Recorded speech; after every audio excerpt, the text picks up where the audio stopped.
ఓం మహాగణాధిపతయే నమః. ఓం గురుభ్యో నమః. ఓం శ్రీమాత్రే నమః. పరమేశ్వర స్వరూపమైనటువంటి జ్యోతిష, వాస్తు మరియు ఇతర అనేకమైనటువంటి శాస్త్రములను మనకు అందించినటువంటి మహర్షులకి నమస్కారం. హయగ్రీవ హయగ్రీవ హయగ్రీవేతి యోగధేత్తస్స నిస్సరతే వాణి జహ్నుగన్యా ప్రవాహవత్. అరుణాం కరుణాతరంగితాక్షీం ధృతపాశాంకుశపుష్పబాణచాపాం అనిమాదిభిరావృతాం మయూకైః అహమిత్యేవ విభావయే భవానీ. శ్రీమాత్రే నమః.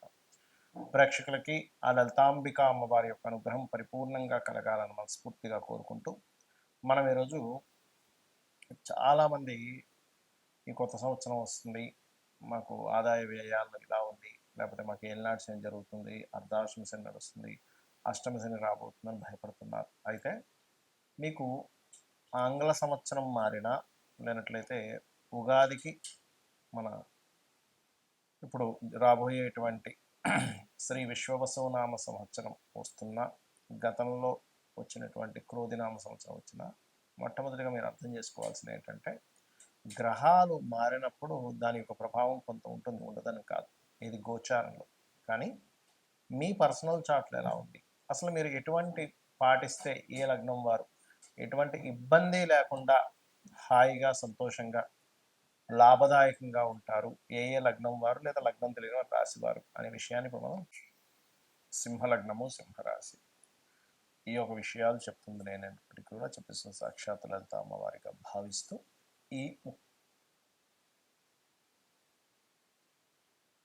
మఖా ఉబ్బ ఉత్తర నక్షత్రాలు అంటే మఖా వారు సూర్య భగవానుడిని చూస్తూ గణపతిని ధ్యానం చేసుకున్నట్లయితే ఈ సంవత్సరం అంతా చక్కగా బాగుంటుంది. ఒక్క 15-20 నిమిషాలు చేయండి సరిపోతుంది.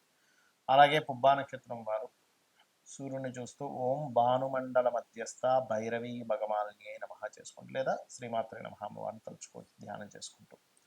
అలాగే ఉత్తరా నక్షత్రం వారు ప్రత్యేకంగా ఓం సూర్యాయ నమః అనే నామస్మరణ అద్భుతంగా పనిచేస్తుంది మీకు. అలాగే మరొక విషయం ఏంటంటే ఇక్కడ మీకు ప్రస్తుతం చాలామంది ఏంటంటే ఏమండి అష్టమ శని ప్రారంభం అవుతుంది, ఏమవుతుందో ఏంటో ఒకటే చెప్తాను, గుర్తుపెట్టుకోండి. ఏ శని ప్రారంభమైనా మీరు గనక శ్రమ చేస్తూ పోస్ట్పోన్ చేయకుండా మీ పని మీరు చేసుకుంటూ వెళ్తే శని భగవానుడు సహకరిస్తాడు. ఇంకా గుర్తుపెట్టుకోండి, భయపడకండి దయచేసి. ఈ రాజు మారిపోతుందమ్మో, ఈ సంవత్సరం ఏమైపోతుంది, ఇట్లాంటి భయాలు పెట్టుకోకండి.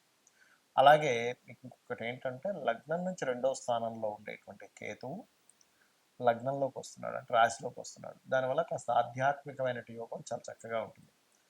అదేవిధంగా ఇక్కడ అష్టమ స్థానంలో అధిక గ్రహాలు రీసెర్చెస్ చేయడం ద్వారా, ఎందుకంటే మనకి షష్టగ్రహ కూటమైపోయిన తర్వాత ప్రారంభమవుతుంది కాబట్టి రీసెర్చెస్ ద్వారా కలిసి రావడం అనేటువంటిది ఉంటుంది.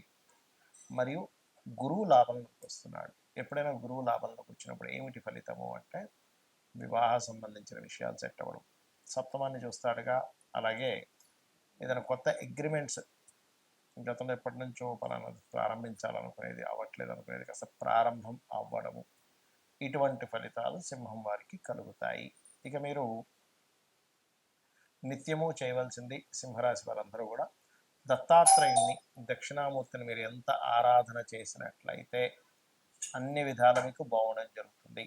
అదేవిధంగా కాస్త అలా ఎప్పుడైనా లగ్నంలో కేతు సంచారం జరిగేటప్పుడు, సప్తమంలో రాహు సంచారం జరిగేటప్పుడు మీరు వివాహ సంబంధించినటువంటి విషయాలు ప్రధానంగా మీరు విదేశీ సంబంధాలు, చాలామంది చూడండి ఏమండి మాకు పెళ్లి సంబంధాలు చూస్తున్నాము కానీ అన్ని విదేశీ సంబంధాలే వస్తున్నాయి, నార్మల్గా రావట్లేదని బాధపడుతూ ఉంటారు. ఏమి టెన్షన్ పడకండి, ఎందుకంటే ఇక్కడ ఎప్పుడైనా రాహు సప్తమంలో సంచరిస్తున్నా, మీ జన్మజాతకంలో రాహు సప్తమంలో ఉన్నా కాస్త విదేశీ సంబంధాలు ఎక్కువగా సెట్ అవుతాయి. కాబట్టి వాటిని మనం యాక్సెప్ట్ చేయగలగాలి, ఇది ముఖ్యంగా అర్థం చేసుకోండి.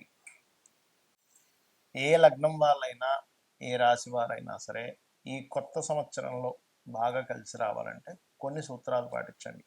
మీకు ప్రతిసారి ఎదురు చూస్తూ ఉంటారు, ఈ సంవత్సరం నుంచి బాగుంటుందేమో, ఇంకో సంవత్సరం నుంచి బాగుంటుందేమో, ఇప్పటికైనా నా కష్టాలు పోతాయేమో ఎదురు చూడటం కాదు, కొన్ని పాటిస్తే ఖచ్చితంగా క్లియర్ అవుతాయి. ఏమిటవి అంటే, ఒకటి, ఈ గ్రహాల యొక్క ప్రభావం అంతా కూడా మన కర్మని ఆధారం చేసుకుని ప్రభావితం, అంటే అవి ప్రభావం చూపిస్తూ ఉంటాయి. అంటే మన కర్మ పూర్వజన్మలో ఏ కర్మ చేశామో దాని ఆధారంగా పూర్వజన్మ కర్మ తొలగాలి అంటే మనకు శాస్త్రాలు చెప్తున్నటువంటిది గంధముతో భగవంతుని పూజించాలి. గంధం వల్ల పుణ్యం పెరుగుతుంది అంటారు. ఏమిటంటే గంధం వల్ల పుణ్యం పెరగడం ఏమిటి అంటే ఇందులో బయటకి బాహ్యంగా కనబడేటువంటిది మనకి గంధం అరగబావి చక్కగా మనం లం పృథ్వీ తత్వాత్మనే గంధం పరికల్పయామి అనేటివి మనం పూజ చేస్తూ ఉంటాం పంచోపచార పూజల్లో. కానీ ఇక్కడ దీని అర్థం ఏమిటంటే గంధము దీనికి గురువు అధిపతి, గురువు జ్ఞానానికి అధిపతి, గుర్తుపెట్టుకోండి. అంటే మీకు గనక జ్ఞానం వచ్చినట్లయితే ఆటోమేటిక్గా పాపం తొలగిపోతుంది. మన శాస్త్రాలు కూడా ఇవే చెప్తున్నాయి, అంతే కదా. అంటే ఏమిటి, జ్ఞానయోగం చాలా గొప్పది అంటూ ఉంటుంది. అంటే నువ్వు జ్ఞానాన్ని సంపాదించుకో. గంధం ఎలా అయితే పూజ చేస్తావో గంధంతో పూజ చేయడం వల్ల జ్ఞానం పెరుగుతుంది. అంటే మనకి విచక్షణ పెరుగుతుంది, మనం ఏం చేస్తున్నాం ఏం చేయట్లేదు. అందుకని ఖచ్చితంగా గంధంతో పూజ చేయాలంటారు. అందుకే గంధము, ధూపము, దీపము, నైవేద్యము, పుష్పము, ఈ పంచోపచారాలు చేస్తుంటాం. అయితే ఇక్కడ నిత్యము ఉదయము సాయంత్రం ఒక దీపం పెట్టి ఒక్క 10 నిమిషాలు కూర్చొని చూడండి. మీ లైఫ్ ఏ సంవత్సరం వచ్చినా ఖచ్చితంగా మంచి మార్పు వైపు వెళ్తూ ఉంటుంది. ఇక రెండవ విషయం ఏంటంటే మీకు దగ్గరలో ఆలయం ఏదైనా ఉన్నట్లయితే అందులో ప్రధానంగా మాకు శని యొక్క ప్రభావం ఎక్కువ ఉందండి, ఏలినాడు శని ఎక్కువగా ఉంది అనుకునేవారు ఒకటే చెప్తాను, ఆంజనేయ స్వామి ఆలయానికి వెళ్ళి చూడండి. లేదండి నాకు దగ్గరలో ఆంజనేయ స్వామి ఆలయం లేదు, చక్కగా స్కందుడి ఆలయం ఉంటుంది, సుబ్రహ్మణ్యేశ్వర స్వామి, లేదు అది కూడా లేదు కొన్ని గణపతి, అది కూడా లేదండి కనీసం రావి చెట్టు ఉందనుకోండి. ఎందుకంటే రావి చెట్టుకి శాస్త్రాల్లో కర్మ విపాకం లాంటి గ్రంథముల్లో చెప్పినటువంటిది ఏమిటి అంటే చాలా స్పష్టంగా అందులో బ్రహ్మ విష్ణు శివాత్మకమైనటువంటిది అని చెప్పడం జరిగింది. కాబట్టి రావి చెట్టు చుట్టూ చక్కగా ప్రదక్షిణం చేయండి. రావి చెట్టు వేప చెట్టు కలిసి ఉన్నదైనా పర్వాలేదు, లేదా నరసింహస్వామి ఆలయం అయినా పర్లేదు, లేదా అమ్మవారి ఆలయం. ఎందుకంటే ఒకే పరమాత్మ ఇన్ని రూపాల్లో ఉన్నాడు, గుర్తుపెట్టుకోండి. అయితే మరి ఇవే ఎందుకు చెప్పారండి, ఇంకా వేరేవి కూడా చెప్పొచ్చు కదా, ఇంకా చాలా ఉన్నాయి కదా అంటే శని యొక్క ప్రభావాన్ని, మీ కర్మ యొక్క ప్రభావాన్ని తగ్గించేటువంటిది వీటికి ఉంటుంది. ఎందుకు అంటే ఈ దేవతా ఆరాధనకి ఉష్ణ సంబంధించినటువంటి ఫైరీ రిలేటెడ్ సంబంధించినటువంటి ఇప్పుడు ఆ తత్వం ఉంటుంది. ఇప్పుడు శని భగవానుడి యొక్క ప్రభావం ఉంది అనుకోండి ఉదాహరణకి, దాని గురించి టెన్షన్ పడకండి, చెప్తున్నాను ఆయన ఉదాహరణ. అది కోల్డ్, మీరు గమనించండి, ఎవరికైనా జన్మజాతకంలో శని ప్రభావం వారి మీద ఉందనుకోండి, వాళ్ళకి జలుబు చేయడం ఎక్కువగా, లేదా బద్ధకము, నీరసము, ఇవి ఎక్కువగా ఉంటుంటాయి కామన్గా.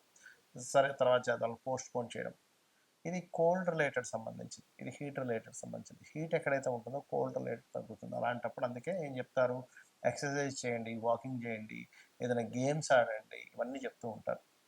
ఎందుకు అంటే దాని ప్రభావం పోవాలి, మార్స్ రిలేటెడ్ ఎనర్జీ పెరగాలి అనేటువంటి భావంతో. సో ఏదైనా ఆలయానికి వెళ్ళడం, గోశాలకు వెళ్ళి గోవులకి ఏదైనా తినిపించడము, ఏదైనా ఆలయంలో సేవాది కార్యక్రమాలు జరుగుతుంటే అక్కడికి వెళ్ళి మీ సేవ ఏదైనా చేయడం. ప్రత్యేకంగా ఇప్పుడు మనకి ఈ ఎండాకాలంలో చలివేంద్రాలు అవి పెడుతూ ఉంటారు, లేకపోతే ఒక చిన్న కుండ ఒకటి పెట్టుకుని వాళ్ళకి నీళ్ళు కావాలంటే కూడా ఇస్తూ ఉంటే కూడా పితృదేవతల యొక్క అనుగ్రహం కూడా కలుగుతుంది. పక్షులకి నీళ్ళని పెట్టడం, ఇవి చేశారంటే 100% మీరు ఏ రాసైనా, ఏ లగ్నమైనా, ఏ నక్షత్రమైనా ఖచ్చితంగా మంచి ఫలితాలు మీరు పొంది తీరుతారు. శ్రీమాత్రే నమః.